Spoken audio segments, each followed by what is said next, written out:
3 बूंद पानी पीने से आपकी पूरी प्यास मिट जाएगी। और ये कुंड ऐसा भी संकेत देता है कि हमारी पृथ्वी पर गंभीर आपत्ति आने वाली है। तो दोस्तों, इस कुंड को भीम कुंड के नाम से जाना जाता है। यह भीम कुंड मध्य प्रदेश के छतरपुर जिले से करीब 75 किलोमीटर दूर स्थित बाजना गांव में मौजूद है। इस कुंड को देखने और इसमें नहाने के लिए बहुत से लोग दूर दूर से आते हैं। किस्सों कहानियों में बताया जाता है कि इस कुंड का संबंध महाभारत काल से भी है, जिससे इसका महत्व और बढ़ जाता है। भीम कुंड की खासियत यह है कि इसका पानी बेहद साफ और निर्मल है, जहां लाखों की संख्या में मछलियां ऊपर तैरती हुई दिखाई देती है। जब भी कोई आस्थावान व्यक्ति इस कुंड में स्नान करने के लिए आता है तो न तो मछलियां पानी के अंदर जाती है और न ही उन्हें किसी प्रकार का डर होता है, क्योंकि उस व्यक्ति से इतनी सकारात्मक ऊर्जा निकलती है।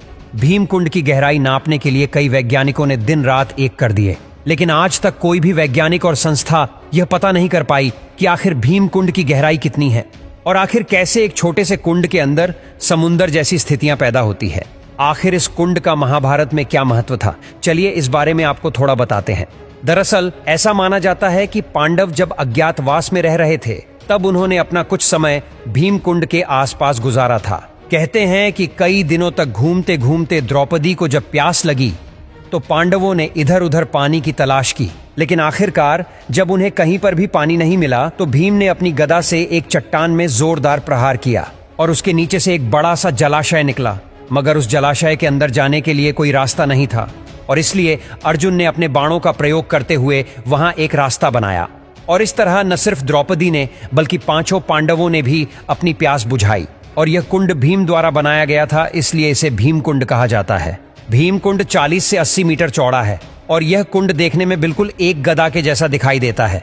भीम कुंड के चारों तरफ आज भी कुछ निर्माण कार्य दिखाई देते हैं, जो इस बात का प्रतीक है कि पांडवों ने भीम कुंड के अंदर लगभग 1 वर्ष तक का समय बिताया था और शायद कुछ समय के लिए यहां तपस्या भी की थी।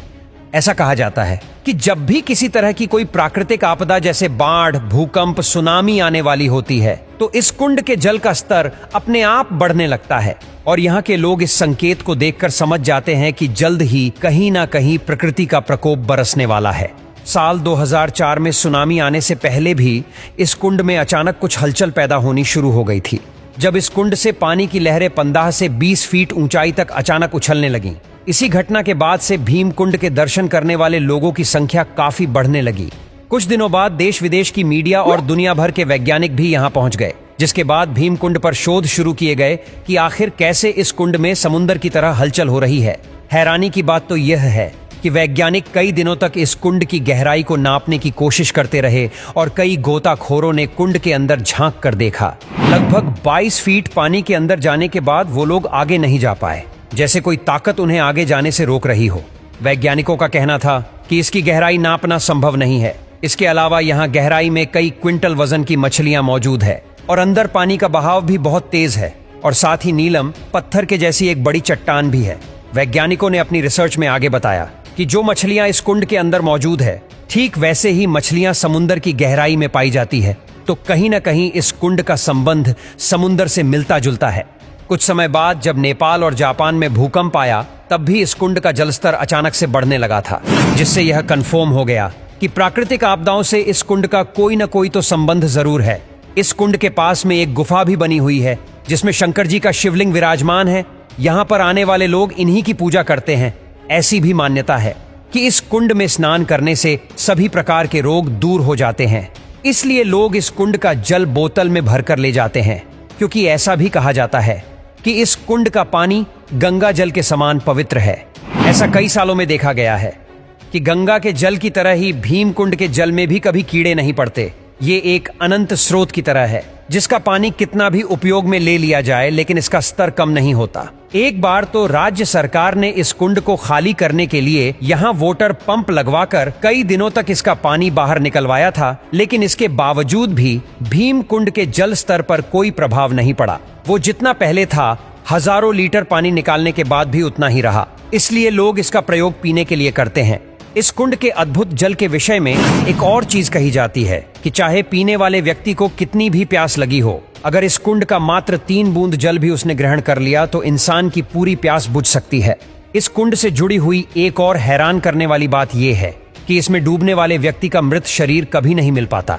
आमतौर पर जब भी कोई व्यक्ति पानी में डूब जाता है तो कुछ वक्त के बाद उसका शरीर फूलकर पानी की सतह पर तैरने लगता है, लेकिन इस कुंड में आज तक जो भी डूबा है उसका शरीर कभी भी बाहर नहीं आया है। लोगों का मानना है कि ऐसा इसलिए होता है क्योंकि इस कुंड में कोई तल नहीं है, और यही कारण है कि इसमें डूबने वाला व्यक्ति सदा के लिए अदृश्य हो जाता है। जैसे कि इन तस्वीरों में आप देख सकते हैं कि भीम कुंड एक गुफा के अंदर बना हुआ है और यहां तक जाने के लिए गुफा में सीढ़ियां बनी हुई है। इस कुंड के अंदर पानी में जब सूर्य की किरणें पड़ती है तब पानी में इंद्रधनुष बनते हैं और वो दृश्य बेहद मनोरम होता है। वैज्ञानिकों ने जब इस कुंड की गहराई नापने का प्रयास किया तो उन्हें कुंड के भीतर 2 बड़े कुएं जैसे मिले, जिन्हें देखकर ऐसा लग रहा था जैसे कुंड के भीतर एक और बड़ा सा कुंड है।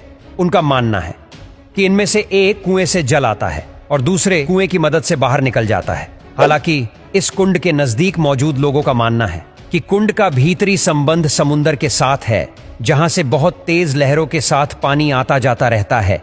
इस कुंड के पानी का स्रोत क्या है, इसकी गहराई कितनी है और वह कौन सी अदृश्य शक्ति है जो गोताखोरों को भी यहां नीचे जाने से रोकती है, ऐसे कई सवाल हैं, मगर इनका जवाब किसी के पास नहीं है। बस इतना ही नहीं, बल्कि इसी की तरह भारत में और भी काफी सारे कुंड हैं।